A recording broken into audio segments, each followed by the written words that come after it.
क्या आपने कभी सोचा है कि अगर कल किसी क्रिप्टो प्रोजेक्ट की वेबसाइट, उसकी ऐप, उसका स्टेकिंग प्लेटफॉर्म और पूरा के पूरा इकोसिस्टम ही बंद हो जाए तो उसके टोकन की क्या कीमत बचेगी? क्या लोग उसे फिर भी खरीदेंगे या सिर्फ उसकी यूटिलिटी खत्म हो जाएगी? आज की इस वीडियो में हम एक ऐसा सवाल उठाने वाले हैं जो शायद क्रिप्टो में इन्वेस्ट करने वाला हर एक इंसान पूछना भूल जाता है, क्योंकि आज हम बात करेंगे कि किसी भी टोकन की असली यूटिलिटी क्या होती है और इकोसिस्टम के बाहर उसका रियल यूज केस क्या होता है। और आप इस वीडियो के लास्ट तक खुद समझ जाएंगे कि कौन से टोकन मजबूत है और कौन से सिर्फ अपने इकोसिस्टम के सहारे खड़े हैं। इसलिए वीडियो को लास्ट तक जरूर देखिए, क्योंकि लास्ट में मैं आप लोगों को एक ऐसा टेस्ट बताने वाला हूं जिसमें आप किसी भी टोकन की रियल पावर को सिर्फ 2 मिनट में पहचान सकते हैं। आज के वीडियो में हम किसी एक प्रोजेक्ट की बात नहीं करेंगे, बल्कि एक ऐसे टॉपिक पर बात करेंगे जो लगभग हर क्रिप्टो इन्वेस्टर्स के लिए बहुत ज्यादा जरूरी है। आज हम समझेंगे कि किसी भी टोकन की रियल यूटिलिटी क्या होती है। क्रिप्टो की दुनिया में अक्सर हम सुनते हैं कि किसी टोकन की यूटिलिटी बहुत ज्यादा मजबूत है, उसका इकोसिस्टम बहुत ज्यादा बड़ा है, उसका फ्यूचर बहुत ही ज्यादा ब्राइट है।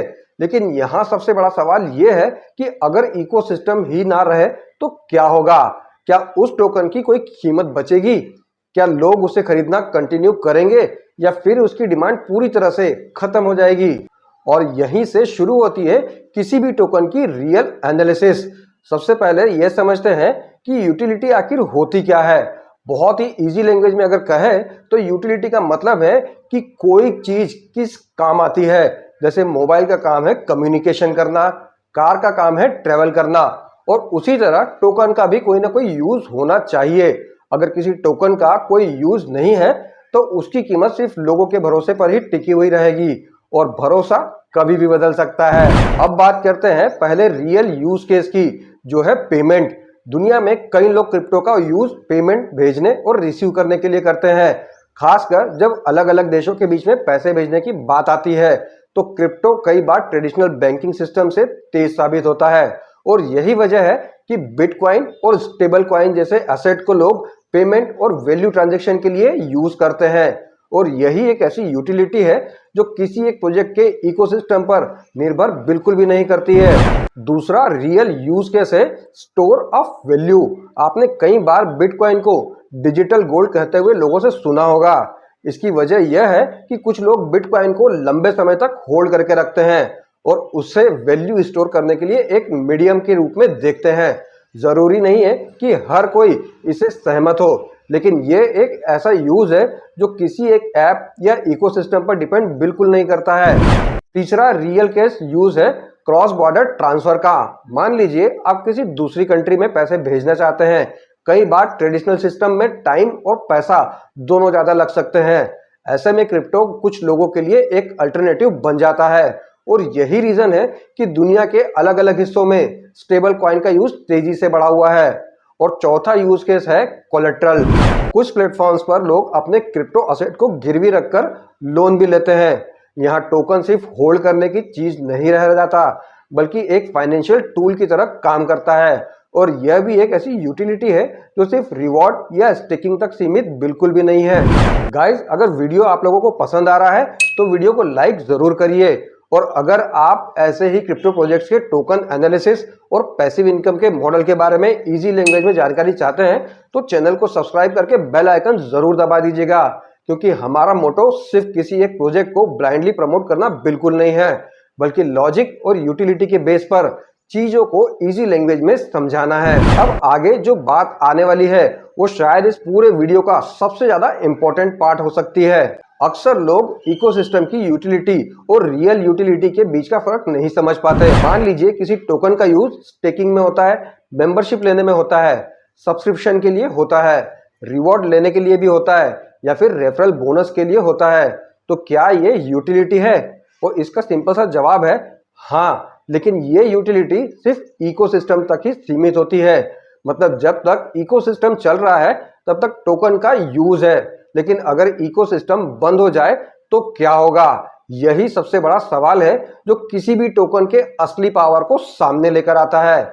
इसे एक इजी एग्जांपल से समझते हैं। मान लीजिए किसी मॉल के अंदर एक स्पेशल कूपन चलता है। उस कूपन की मदद से आप शॉपिंग कर सकते हो फूड कोर्ट में खाना खा सकते हो और गेम्स भी खेल सकते हो। लेकिन अगर मॉल ही बंद हो जाए तो उस कूपन की क्या कीमत बचेगी? शायद जीरो, कुछ भी नहीं। क्रिप्टो की दुनिया में भी कई टोकन इसी तरह काम करते हैं। उनकी यूटिलिटी पूरी तरह उनके इकोसिस्टम पर डिपेंड करती है। अब सवाल यह आता है कि मजबूत टोकन की पहचान कैसे करें? मेरे अनुसार मजबूत टोकन वो होता है जिसकी डिमांड कई अलग अलग सोर्सेस से आती हो, सिर्फ एक सोर्स पर बिल्कुल भी डिपेंड ना करे। टोकन ज्यादा जोखिम वाला हो सकता है, सिंगल भरोसा करने वाला, जबकि कई यूज केस वाला टोकन ज्यादा मजबूत दिखाई दे सकता है। अब मैं आप लोगों को वो टेस्ट बताऊंगा जिसका जिक्र मैंने वीडियो की शुरुआत में किया था। जब भी आप किसी टोकन को एनालाइज करें तो अपने आप से एक सवाल जरूर पूछ लीजिएगा, अगर कल इस प्रोजेक्ट की वेबसाइट, ऐप और पूरा इकोसिस्टम अगर बंद हो जाए तो क्या लोग इस टोकन को खरीदेंगे? और अगर खरीदेंगे तो क्यों खरीदेंगे? अगर इस सवाल का जवाब मजबूत आपके पास में है तो टोकन की यूटिलिटी मजबूत हो सकती है। लेकिन अगर जवाब नहीं मिला तो आपको उस प्रोजेक्ट पर और भी ज्यादा रिसर्च करनी चाहिए। अब यहाँ सबसे जरूरी बात यह है कि हमें इमोशन नहीं बल्कि लॉजिक का यूज करना चाहिए। हमें यह समझने की कोशिश करनी चाहिए कि डिमांड कहां से आ रही है, यूटिलिटी कहां से आ रही है, यूजर्स क्यों जुड़ रहे हैं और लॉन्ग टर्म की सस्टेनेबिलिटी कैसे दिखाई देती है। और ये सवाल सिर्फ कुछ प्रोजेक्ट्स पर नहीं, दुनिया के हर क्रिप्टो प्रोजेक्ट के ऊपर में लागू होता है। क्रिप्टो में लोगों की सबसे बड़ी गलती यही होती है कि वे टोकन खरीदने से पहले उसकी यूटिलिटी नहीं देखते हैं। वो सिर्फ प्राइस देखते हैं, कम्युनिटी देखते हैं, सोशल मीडिया हाइप देखते हैं, लेकिन यूटिलिटी को बिल्कुल नजरअंदाज कर देते हैं।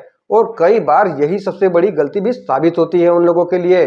अगर फ्यूचर की बात करें तो लंबे समय में वही प्रोजेक्ट ज्यादा मजबूत दिखाई दे सकते हैं जो किसी रियल प्रॉब्लम का सॉल्यूशन करते हुए हैं, जिनके पास सिर्फ रिवॉर्ड ही नहीं बल्कि रियल यूटिलिटी भी होती है और जिनकी डिमांड सिर्फ हाइप पर नहीं बल्कि किसी यूटिलिटी के बेस पर होती है। और यही वजह है कि किसी भी टोकन को समझने से पहले उसकी यूटिलिटी समझना बहुत ही ज्यादा जरूरी होता है। लेकिन यहीं पर एक और सवाल पैदा होता है, अगर यूटिलिटी इतनी ज्यादा इंपॉर्टेंट है तो फिर दुनिया के कई बड़े टोकन की कीमत आज भी यूटिलिटी से ज्यादा मार्केट साइकोलॉजी पर क्यों चलती है?